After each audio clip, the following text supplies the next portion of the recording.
सत्यनारायण स्वामी की जय। वृंदावन बिहारी लाल की जय। अथ सप्तमो अध्याय। भक्तजन, 7वें अध्याय में एक छोटी सी कथा है जो सूत जी शौनक आदि मुनियों को सुनाते हैं। कहते हैं कि एक राजा था, जिस राजा का नाम था राजा तुंगध्वज। वह राजा हर चीज से अच्छा था, लेकिन उस राजा में केवल एक कमी के कारण उस राजा का सब कुछ नाश हो गया। कैसे? वह राजा अच्छा इतना था कि अपने प्रजा की भलाई के लिए खूब अच्छे अच्छे काम किए, जैसे सड़कें बनवाई, मार्ग रास्ता कि हमारे प्रजा को तकलीफ न हो। उस रास्ते के दोनों किनारे पर छायादार वृक्ष लगवा दिए कि राही मुसाफिर को गर्मी में दिक्कत न हो।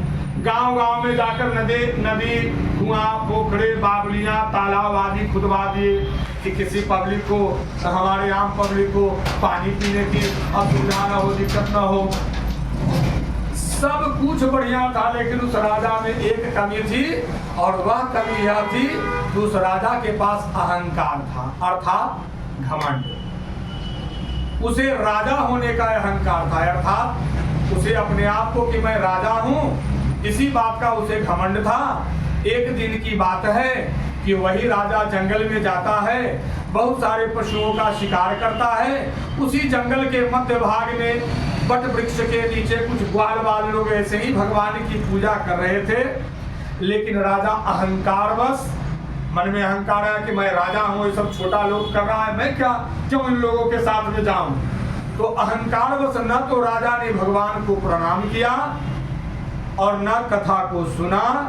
जब पूजा समाप्त हो गई तो ग्वाल वालों ने कहा कि भाई बगल में राजा भी आए हुए हैं, प्रथम प्रसाद उन्हीं को दिया जाए।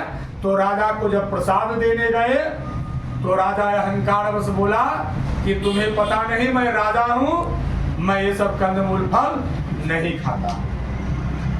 ग्वाल वालों ने सोचा कि अब राजा है तो राजा से मुंह कौन लगाने जाए, अतः जो प्रसाद लाए थे वो आगे में, राजा के आगे में रख करके वो चले गए। और इधर राजा ने भगवान के प्रसाद का अनादर किया। भगवान के प्रसाद का अनादर करने से वह राजा बहुत दुख पाया। क्या क्या दुख हुआ? उस राजा के 100 पुत्र थे, वे सब मर गए अचानक। 1 मिनट के अंदर में 100 पुत्र मर गया। घर में धन धान जो था नष्ट हो गया, चोर आया, चुराकर सारा धन को लेके चला गया, यानी राजा को तुरंत के तुरंत निर्धन बना दिया गया। देखिए भगवान की माया क्या होती है, निर्धन बना दिया गया। अब राजा जो है शोक कर रहा है, चिंता कर रहा है, अपने लोगों से, जनों से बात कर रहा है कि अचानक से यह दुर्भिक्ष कैसे हो गया, दुर्दिन कैसे हो गया। रात्रि में उसे नींद आई नहीं, लेकिन स्वप्न एक आया। उस स्वप्न में भगवान सत्यनारायण प्रकट होते हैं और कहते हैं कि अरे मूर्ख राजा, आज अभी जो तुमको यह दारुण दुख प्राप्त हुआ है, यह सब केवल और केवल तेरे अहंकार के कारण हुआ है। अतः तू अहंकार का त्याग कर, तो फिर से तू जैसे है वैसे फिर हो जाएगा। राजा को इस बात की समझ आती है, बारंबार भगवान को नमन करता है। सुबह होता है, नित्य क्रिया कर्म करता है, उसके बाद नंगे पांव राजा फिर उसी जंगल में जाता है जहां पर फिर से कुछ लोग भगवान की पूजा कर रहे होते हैं। राजा जाता है श्रद्धा से, वहां पर जाकर भगवान को नमन करता है। भगवान क्या खोजते हैं? केवल श्रद्धा खोजते हैं। अरे तो उनको ये अंगूर या सेव खिलाना के कमी है, जो चराचर जगत का स्वामी है, जो सब में वास करता है।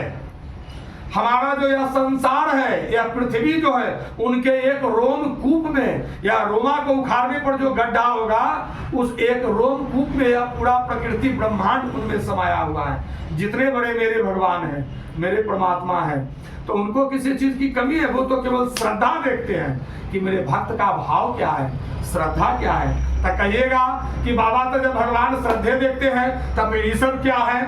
तो ईश्वर है या तीर्थ है, पूजा है, पाठ है, धर्म कर्म क्या है? तो यह सब है इस जो शरीर जो आपको परमात्मा ने दिया, माता पिता के संयोग से, रज और बीज से जो शरीर का निर्माण हुआ, इस शरीर की सदगति इसी में है कि पूजा किए, पाठ किए, व्रत किए, त्योहार किए, इसी में सदगति है। बाकी और कहीं सदगति केवल धन कमाने से, धन इकट्ठा करने में सदगति नहीं बल्कि और दुर्गति है। धन कमाइए, अच्छी बात है, धन कमाना चाहिए, लेकिन उस धन के कमाने के साथ साथ एक अंश परमात्मा को जरूर ध्यान में रखना है कि हे नाथ, जब तेरे बिना एक पत्ता तक नहीं हिल सकता तेरे मर्जी के खिलाफ, तो मैं तो रोज पैसा भी कमा रहा हूँ, घर परिवार भी चला रहा हूँ, इसलिए एक बार जरूर उनका धन्यवाद ज्ञापन कीजिए। तो उसी तरह से राजा को भान हुआ, राजा प्रसाद भी खाया, कथा भी सुना और चरणामृत को लाकर अपने 100 पुत्रों के मुखों पर डाला, तो उनके 100 पुत्र इस तरह से जीवित हो गए जैसे कि कोई नींद से जागता है। फिर जो धन चुराकर चोर लेके जा रहा था, वो दूसरे राज्य के सैनिक उसको पकड़ लिया।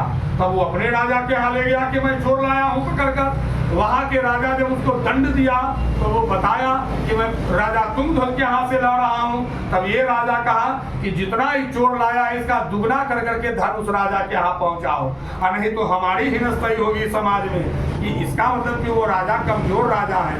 तो जितना धन चोर लाया था उसका दुगुना करके भगवान देखो किस रूप में फिर सहायता कर देते हैं। तो उस समय से राजा धन और पुत्र से युक्त हुआ और इस लोक में सुख पाकर अंत में सत्यदेव के लोक को गया। तो जो भी प्राणी अति दुर्लभ इस सत्यनारायण के व्रत को करता है और भक्ति युक्त होकर पवित्र फल देने वाली कथा को सुनता है, उसको भगवान की कृपा से सब कुछ प्राप्त होते हैं। दरिद्र धन पाते हैं, भर्यात भय से छूटते हैं, कैदी कैद से छूटते हैं, इसमें कोई संशय नहीं। इस पावन पुनीत व्रत के करने से प्राणी सदा सुख पाकर अंत में सत्यदेव के लोक को जाते हैं। इति श्री स्कंद पुराण रेवाखंडे श्री सत्यनारायण व्रतकथायां सप्तमोऽध्याय समाप्तः।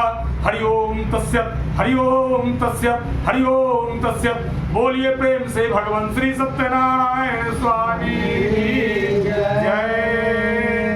इसको रख दीजिए, गणेश जी पर चढ़ा दीजिए और 7 बार घुमा दीजिए।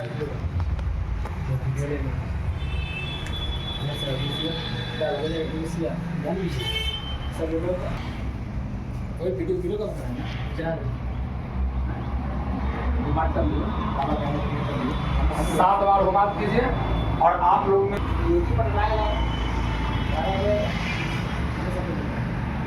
अनिरुद्ध मार्बल टाइल्स, क्या नाम है दुकान का? दुकान का नाम है माँ काली। माँ काली।